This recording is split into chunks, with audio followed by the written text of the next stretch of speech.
हिंदी खबर की special report.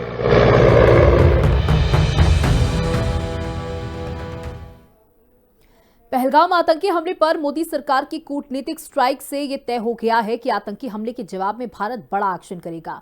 एक ऐसा एक्शन जो किसी जंग से कम नहीं होगा, या हो सकता है ये जंग ही हो। इसी एक्शन से पाकिस्तान में डर का माहौल है। पाकिस्तानी फौज के अंदर इतना डर है कि एक तरफ बड़े अधिकारियों के बच्चों को भी भारतीय सीमा से दूर पोस्टिंग दी जा रही है। साथ ही पाकिस्तान में मौजूद आतंकी आकाओं को भी बचाने में पाकिस्तान की सेना और वहां की सरकार जुट गई है।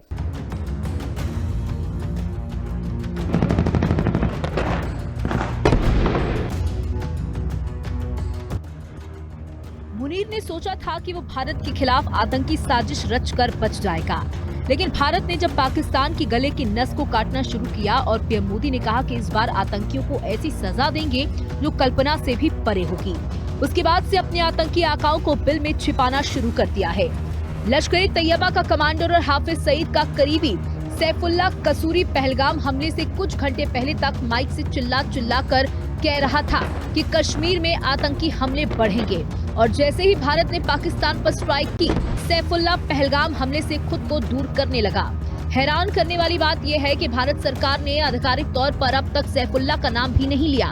उससे पहले ही सैफुल्लाह कह रहा है कि पहलगाम हमले से उसका कोई लेना देना नहीं है। इस बीच खबर सामने आ रही है कि चूहे की तरह बिलों में घुसे हाफिज और सैफुल्लाह। भारत की कार्रवाई के बाद लश्कर-ए-तैयबा, जैश-ए-मोहम्मद और हिजबुल मुजाहिदीन के सरगनाओं को पाकिस्तानी फौज ने हाई सिक्योरिटी दे दी है। हाफिज के बेटे तलहा सईद की सिक्योरिटी में पुलिस के साथ दूसरे बलों के जवान भी लगा दिए गए हैं। कहा यह भी जा रहा है कि बहावलपुर का जो मदरसा मौलाना मसूद अजहर के जैश-ए-मोहम्मद का हेडक्वार्टर है, वहां भी सुरक्षा बढ़ाई गई है, और हिजबुल्लाह मुजाहिदीन के सरगना सैयद सलाउद्दीन को पाकिस्तान के कब्जे वाले कश्मीर के मुजफ्फराबाद से हटाकर पाकिस्तानी फौज के गढ़ रावलपिंडी में शिफ्ट कर दिया गया है। पाकिस्तानी आतंकियों के अंदर वाकई डर बैठा हुआ है, क्योंकि 2016 की सर्जिकल स्ट्राइक और 2019 की एयर स्ट्राइक से वो समझ चुकी है कि भारतीय सेना उन्हें एलओसी पार करके भी खत्म कर सकती है। पीएम मोदी क्या कर सकते हैं वो पाकिस्तान देख चुका है, और जिस तरह सोमीद ने कहा था कि इस बार एक भी आतंकी को नहीं छोड़ेंगे, उसके बाद पाकिस्तानी हुक्मरान और वहां की आतंकी आकाओं की नानी याद आने लगी है। करगिल से कन्याकुमारी तक हमारा दुख एक जैसा है, हमारा आक्रोश एक जैसा है। ये हमला सिर्फ निहत्थे पर्यटकों पर नहीं हुआ है, देश के दुश्मनों ने भारत की आत्मा पर हमला करने का दुस्साहस किया है। मैं बहुत स्पष्ट शब्दों में कहना चाहता हूं, जिन्होंने ये हमला किया है, उन आतंकियों को और इस हमले की साजिश रचने वालों को उनकी कल्पना से भी बड़ी सजा मिलेगी। सजा मिलकर के रहेगी। अब आतंकियों की बची खुची जमीन को भी मिट्टी में मिलाने का समय आ गया है। चाहे 26/11 हो, उरी हो, पुलवामा का आतंकी हमला, पाकिस्तान हमेशा ये कहता है कि उसका कोई हाथ नहीं है, और पहलगाम अटैक में भी पाकिस्तान को बचाने की पूरी कोशिश कर रहा है। पाकिस्तान इस बार भी वही पुराना राग अलाप रहा है कि उसका इस हमले में कोई हाथ नहीं है, लेकिन इस बार उसकी पोल उसके देश के लोगों ने ही खोलनी शुरू कर दी है। पहलगाम हमले के बाद पाकिस्तान के रक्षा मंत्री ख्वाजा आसिफ का वो कबूलनामा सामने आया है, जिसने पूरी दुनिया में आतंकिस्तान की पोल खोल कर रख दी है। पाकिस्तानी रक्षा मंत्री ख्वाजा आसिफ ने एक बयान में माना कि पाक पिछले 3 दशकों से आतंकवाद को पाल रहा है।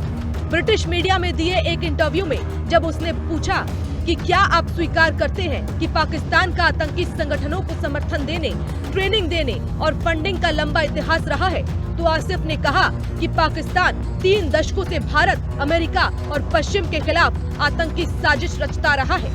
We have been doing this dirty work for the United States for about 3 decades, and West, including Britain. That was a mistake, and we suffered for that.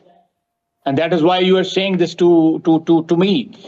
If we had not joined the war against Soviet Union and later on the war after 9/11, this Pakistan's track record, was not, unimpeachable track record. Pakistan के रक्षा मंत्री के इस कबूलनामे के बाद पूरे पाकिस्तान में मानो भूकंप आ गया है।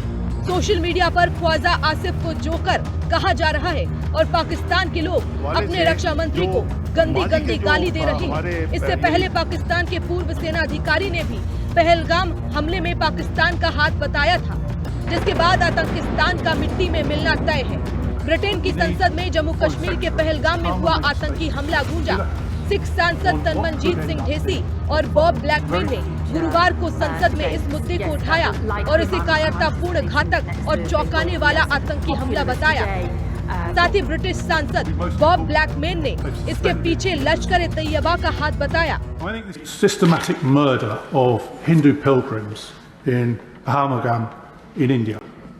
The sad reality is that the terrorist group that is thought to be responsible for this, the Lashkar-e-Taiba, these are a Pakistani organisation that deliberately targets innocent people in Jammu and Kashmir.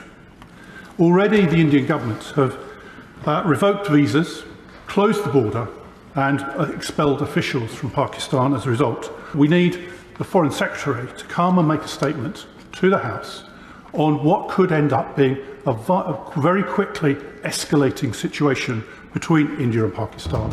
कहते हैं अगर जहरीले सांप को मारना है तो उसका सिर कुचल देना चाहिए, और अब यही वो कदम है जो पाकिस्तान प्रायोजित आतंक पर उठाना चाहिए। एक बड़ी और बारूदी कार्रवाई ही आतंक के इस राक्षस का अंत करेगी और भारत अब पाकिस्तान के साथ यही करने वाला है।